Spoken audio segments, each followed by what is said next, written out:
Бисмиллахир-рахманир-рахим. Тарих парақтарында көміліп бара жатқан тағдырды қайта тірілту. Қолия баба. Тарихты жаңғырту. Бұл туынды ғасырлар қойнауында көмескі тартып, бірақ ешқашан өшпеген бір ұлы рух жайында. Ол халқымен бірге азап шеккен, халқымен бірге арман еткен Қолия баба тағдыры. Заман қанша өзгерсе де, жүректерден орын тапқан есімдер бар. Біз ұмытсақ та, жер ұмытпайды. Біз үнсіз қалсақ та, уақыт үн қатады. Қолия баба ұмытылмас рухтың, халқымен бірге жасайтын мәңгілік мұраның айғағы.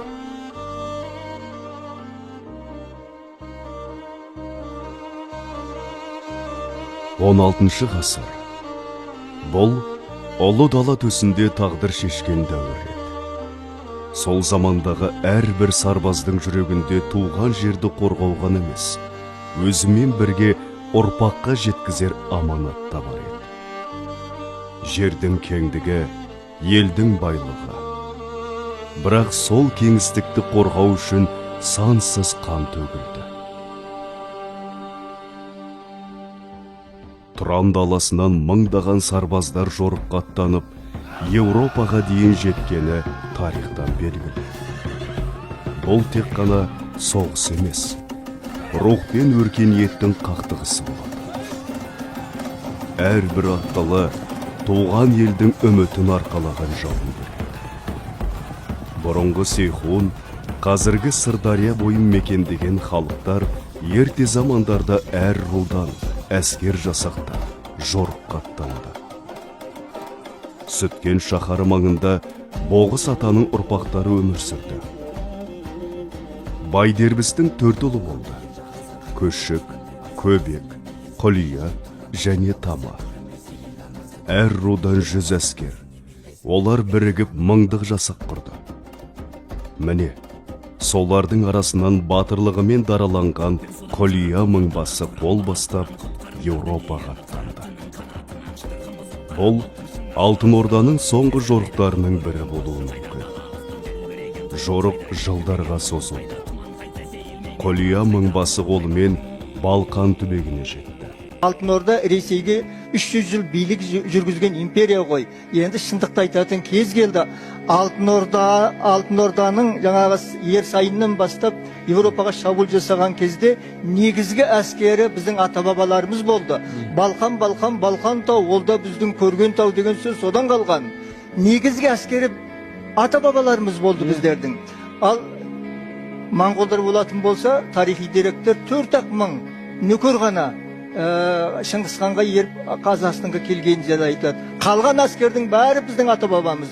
Оны біз мойындаудан қорықтық, өйткені Еуропадан қорықтық, евроцентризмнен қорықтық, Ресей идеологиясынан. Байдербіс ұрпағы Қолия мыңбасы жас болса да қол бастаған айбынды сардар. Қолия мыңбасы жай ғана жауынгер емес, рухы асқақ тұлға еді. Әр шайқаста сарбаздарына дем беріп, үміт отын жақты. Әрбір қадамы елдің тағдырымен байланысты екенін түсінді. Сол заманда жаугершілікпен басып алған елдерінде өз әскерінің қатарынан билеушілерді сұлтан етіп қалдырып отырған. Міне сол салтпен мадиярлар елінің үлкен бір қаласының елді мекендерімен қосып, шамалы әскерімен Қолия бабамыз билік жүргізген.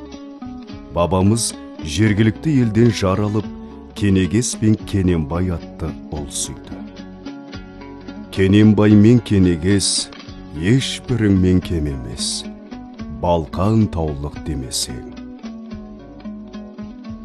Қолия бабаның ұрпақтары туралы аңыздар Майлықожа сынды ақындардың жырларынан орын алды. Ол Кенегес пен Кененбай есімдерін тек атамай, олардың түп тамыры қайда жатқанын, қайдан келгенін де меңзейді. Балқан таулары. Дунай өзені, Венгрия даласы. Бұл жерлерде де біздің бабаларымыздың ісі қалған. Жауынгер сардар Қолия мыңбасының тағдыры тек қана бір әулеттің емес, тұтас халықтың тарихына айналды. Уақыт өте келе Қолия бабамыздың ұлдары ер жетіп, сол заманның талабына сай соғыс өнерін жетік меңгереді. Кенегес пен Кененбай 23-25 жасқа келгенде Қолия бабамызға Алла сездіргендей бәйбішесіне өсиет айтады. Егер мен бұл дүниеден өтсем, балаларымды жасырын түрде еліме жеткіз. Бұл жерде оларға қастандық жасалуы мүмкін. Менің елім Тұран даласы. Сейхун дария, Сырдария өзені бар.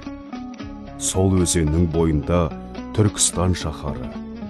Одан жоғар ағысында Сүткент бар. Сол менің жұртым.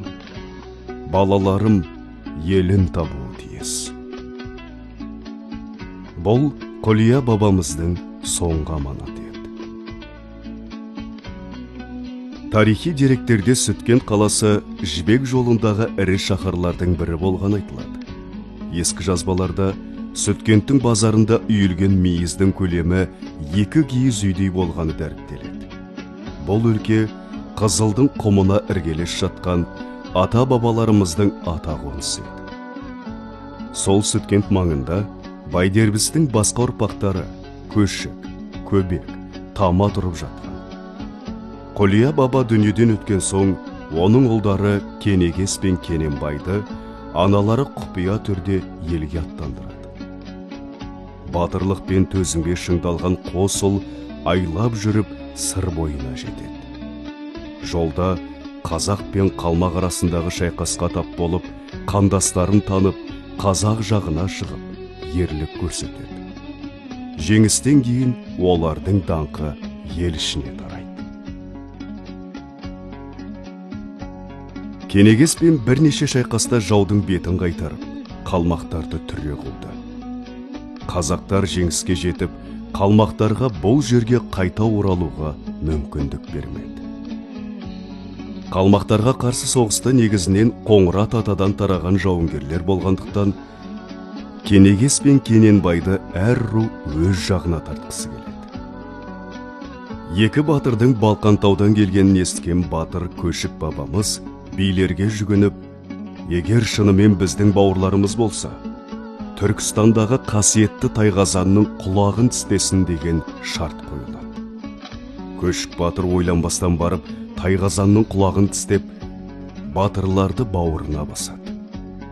Көшік пен Көбек бабаларымыз қос батырды елге қосып, Байдербіс, Жолдербіс, Жандербіс ақсақалдары ақылдаса отырып, Кенегесті Көшік атасының, Кененбайды Жандардың Қара атасының қарамағына береді. Осылайша қос батыр ел қатарына сіңіп, ұрпақ жайып өсіп өнеді. Мен вообще сендердің тарихтарын сәтсен білмейді екенмін, өзім ұялып қалдым кейін. Әрдіне сұрап былай білгеннен кейін, мен барғандағы мақсатым қара баласынан шығам деп жатыр дегеннен кейін, мен бір әбес тірлік ол бір абайламай бір өкпелетіп қойдым осы жігіттерді. Деп, соны білейін деп барғам шау. Әгер ондай болса, көккөліккенді алдына келтіріп кешін сұратам ғой деген оймен келдік. Сөйтсем, мәселе басқа екен. Мәселе тарихта орнына қою екен. Өте жақсы. Сол дәуірде ел ішінде кішігірім шайқастар болғанымен, жалпы тыныш, мамыражай өмір жалғасады. Көшік бабамыздың жайлауы Қызылқұмдағы Сарыбел аумағында болса, қысқы қыстауы Сүткент шаһарының маңында еді. Кенегес бабамыздан Қожагелді аталған су айдынын иеленген ұрпақтар тарайды. Ал Қара баласы атамыздың ұрпақтары Сырдың төменгі ағысында, Қараңтау жотасы маңында қоныстанып, бейіттерін сонда қалдырған. Ол жерлер Бұхара, Самархан, Қаратау, Сүткент, Чардара, Түркістан, Қаратау, Тараз, арғарай Қытайға асып кететін жібек жолының күре тамыры саналған. Ата-бабаларымыз рулық аталықты қатты ұстанып, Кенегес пен Кененбайдың тегін еш ұмытпай атадан балаға жеткізіп отырған. Алайда 1927 жылы Кеңес өкіметінің байларды тәркелеу саясаты халыққа зобалаң әкеліп, ел ата қонысын тастап, жан сақтау үшін үдере көшкен. 27 жылы кеткен, 27-тен 60 жылға жылы, 35 жылдық келіп, баталық дөді қояды. Бірақ уақыт өте, кеңестік дәуірде ата текке сұраныс әлсірей бастады. Дегенмен, қанға біткен тектілік жойылмады. Көпшілікке танымал аталардың атын атап, көшіктің кенегесіміз, не жандардың қарбаласынан біз деп сұрасқандарға қысқаша түсінікті жауаптар беріп келді. 1985 жылы Кеңес үкіметінің соңғы демі қалған кездерде елімізге ата дініміз, асыл дініміз, имандылық ислам діні анық орала бастады. Наурыз мерекеміз сол сияқты ата салттарымыз жаңғырды. Сол жылдары абыз ақсақалдарымыз шежірені түгендеуге кірісті. 1985 жылы Сүткент елді мекенінде тұратын аңыз ақсақалымыз қазақ жеріндегі соңғы болыстың перзенті Смайыл болыстың ұлы, Алла рахмын алсын, Смадияр ағамыз Қызылғұм совхозының директоры Рахметтік Батырбай Сейдоновқа дауыстап, ағайындар, біз енді ата-бабамызды түгендеп шежіре дайындаймыз. Кейіннен ата-бабамызға арнап сағана саламыз дегенде, сол жерде жұрт тегіс құптап, ары қарай жалғасын тауып кетті. Көшік атаның шежіресі жиналып, 2000 жылы Қазақпарат баспанасынан жарық көрді. Кейін 2003 жылы Жетісайда Кенегес атаның алғашқы құрылтайы өтіп, 200-ге жуық шаңырақ бас қосып, ата-баба мұрасын жаңғыртты. Кенегес атаның, оның бауыры Кененбай атаның екеуінің сүйетін салып, орталарыңызға, көзалдарыңызда елестесін. Көңілдеріңізге қалсын деп, специально бұларда қызметтеріңізбен жүрдім. Осы облыстарда бұлар Кененбай атамыздың бейнесін, біздің қалай көшпен Кенегес болып аталып шежіремізді орталарыңызға алып келіп, білдірген ағайындар. Осыған екі азамат, өздеріңіздің ұлдарыңыз, Өзбекстанда Естай Жакеннің баласы Ақсаққа деген бауырларыңыз. Одан кейін менің ұлым Исламқұл деген азамат, осы екеуінің еңбек ағайындар осы. Осыны дауыстыңыздар. Бұл деген сіздерге көз алдарыңызға көрсетіп қою, ақылы еңбекпен болған ағайындар. Бұларды көзілерін тауысып, бұл ойына қанша ақылды өтіңіз деп, осыны сіздерді алдарыңызға алып берді. Солардың еңбегінен алда сіздерге түсін көрер ағайындар.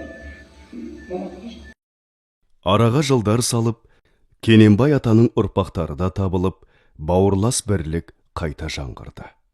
Куә, осы жігіттер кеше барған бауырласты. Дұрыспан Нұржан, бауырластық қой, міне бауырым деді, сен құшақтап, міне ертең тойда да, жақсылықта да, жаман, міне.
Болыстың түпкі шешімін қасиетті Құран сөздерімен іздеп, шындыққа жүгіндік.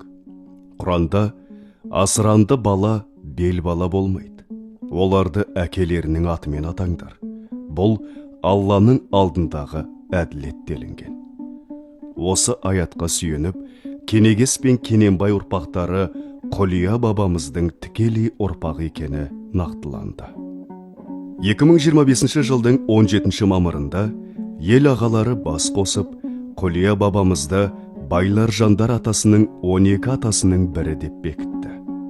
Ертеңінде 18 мамырда Абат ата сағанасында бүкіл елдің батасымен Кенегес пен Кененбай Қолия бабаның тікелей ұрпағы ретінде мойындалып, ата баба рухы жаңғырды.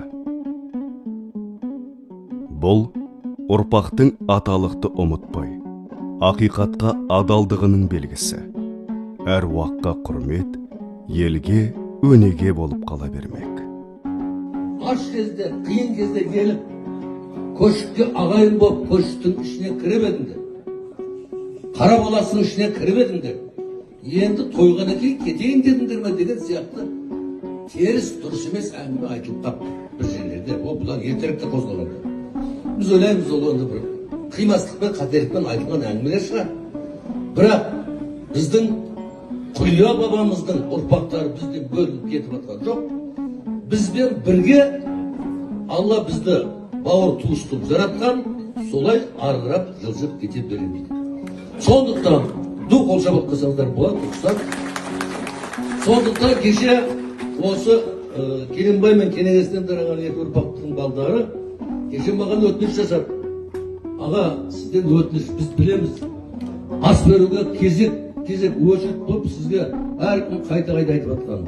Егер сіз рұқсат берсеңіз, көпшілікке жарияласаңыз, осы алдағы бірінші бізді кезексіз 200 жылдан бері бауыр тартып, жанына қысып бірге алып жүрген көрші ағайындардың ата-бабаларымызға, қара баласындағы ата-бабаларымыздың әруақтарына барлығына ризашылығымызды білдіріп, келесі асты біз Қолия ұрпақтары өзіміздің бабаларымыздың барлығының әруағына арнап, біз берсек деген үлкен ілтипат өтініш білдірді.